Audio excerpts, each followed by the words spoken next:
All right, welcome back to video 2. Today, we're going to go through a bit of the remaining process for how a broker really shines in their value and delivers the absolute best they can for their client, and how that process not only helps their client realize the best situation possible, also sets the broker up for the best retention and the best building of their block that provides the very great life that most people come into this business for. All right, let's move forward. So we've already chatted about setting the table of expectations of professionalism and the work that is required. As you move forward in the sales process, it may be a great idea for you to do a couple of things. And that is name the fears that business owner is already working with. So when you name these fears, you also name the actions that you can take and how that situation will resolve itself. Because most of the time when people are very afraid, it's because they do not know what happens in certain situations. So once you name those fears become much smaller. You go through, because you are the professional, you are the broker. And after those are done, you get to explore what the goal is. The goal is why this business owner is investing an hour of his most precious commodity, his time, with you. It's not just because you're a great-looking fella or gal. It's because he wants to take care of the problems on his desk, and you are the conduit for him to discover and solve those very problems. Let's go into the process. So now that you've named what the goal is for this business owner, and you can use a few tools to get yourself there. My favorite one is the ribbon spine.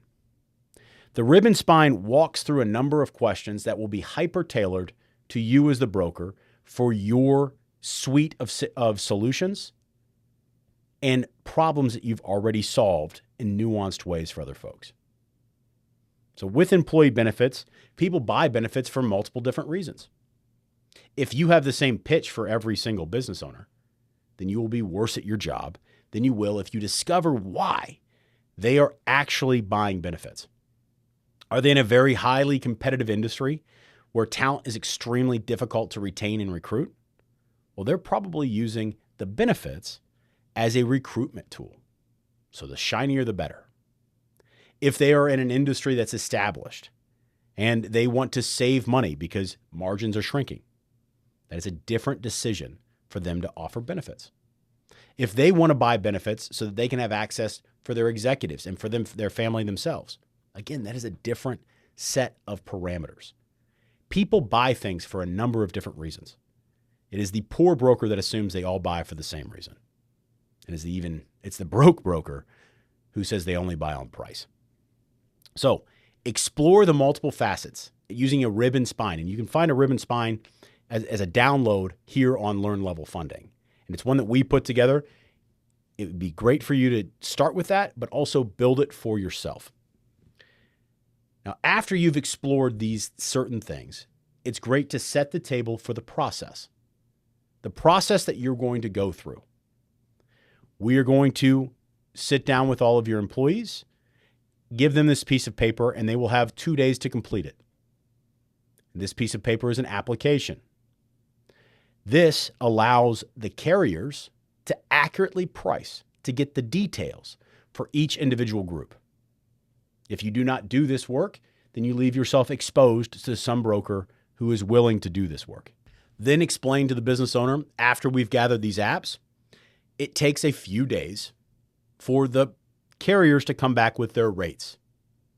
These rates are an educated guess on where they think that group is going to end up. After that process, there will be a number of small questions that these carriers have.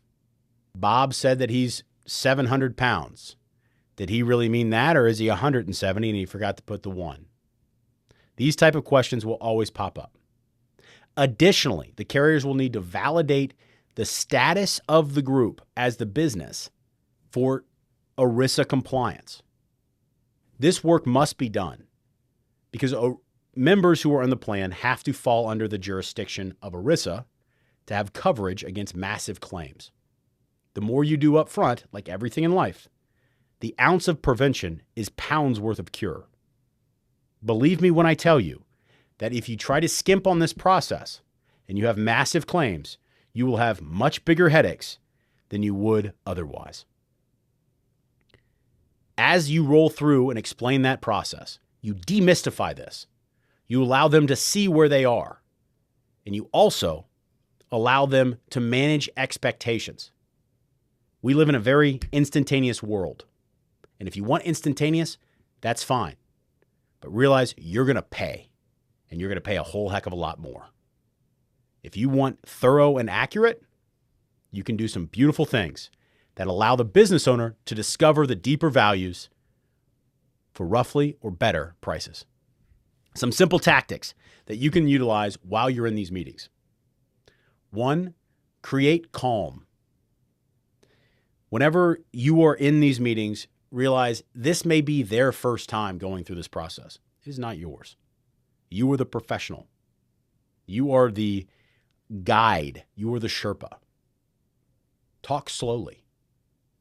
Smile. And most importantly, do not overpromise.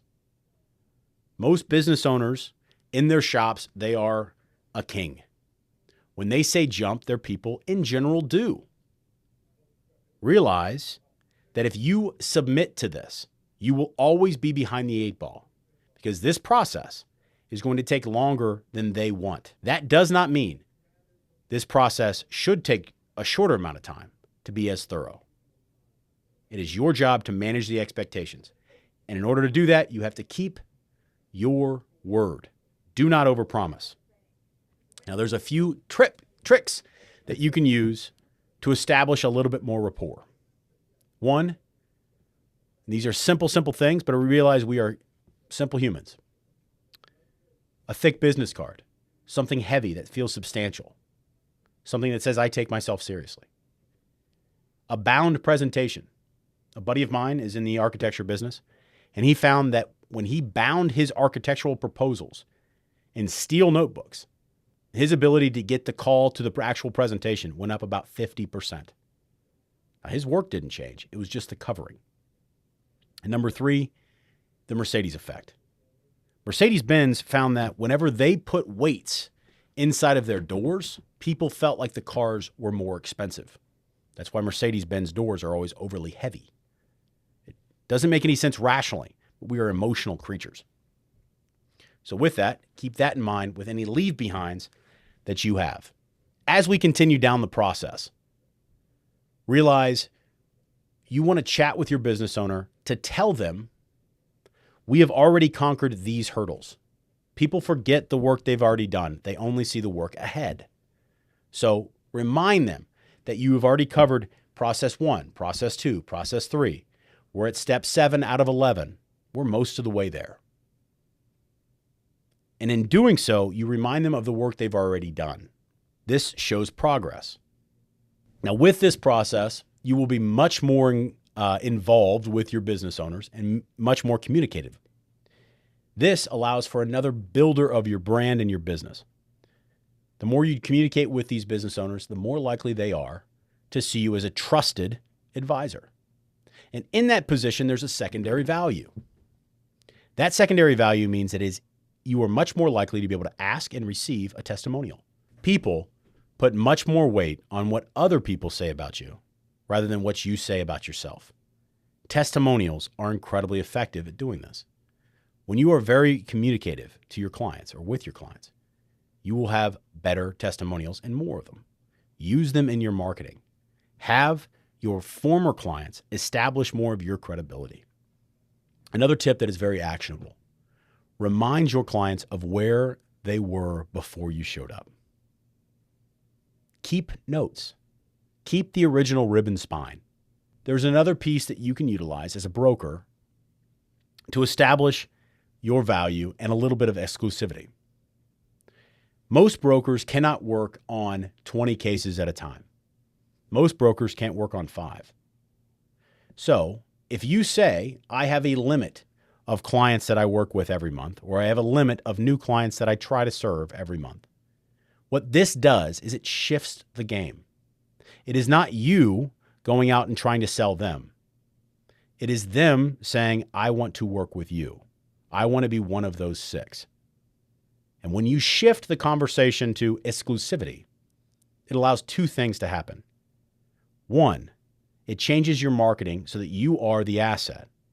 And 2, it opens them up for communication to allow you to do the deep work, not just because you're not chasing 15 other tails, but because you are the expert that they wanted to work with. So they want to confirm their own great decision and make you successful in serving them. Something you may want to consider as a broker. How we are paid.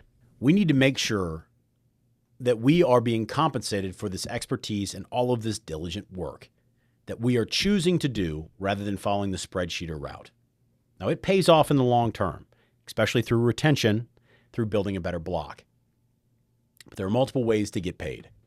Most brokers have a PEPM, or a per employee per month commission that they get. There are other ways to do it. There is a fee for service model where they strip everything down to 0 from compensation and the business owner pays you a set fee. Or there is a percentage of savings. The more competent you are and the better tools you develop to help save them money, the more likely you are to move down that choice of pay. Percentage of savings, when you find clients that are being absolutely torn apart by very poor plan design, is an extremely lucrative way to say 20% of the savings that I find for you, I'm going to keep. And when those savings are so large, that can be very large paydays. Now, I would encourage you only to use that on the first year and then go to a PEPM after that. This allows both parties to share in the first win, and then the second way allows them to set up a relationship that goes long-term. One other thing about your pay. All brokers are paid less than their subjective value, period. This has to be true because the business owner would not choose to work with them if their fees were too high. They choose to go through that broker because they value that choice over the other ones that are available to them. Folks, that's the easy part of what we're going to cover on a broker's value. On the third video, we're going to cover the complicated part, the part that's going to take you from not only an expert on Main Street, but the go-to asset for the business owners around town. We'll see you in the next one.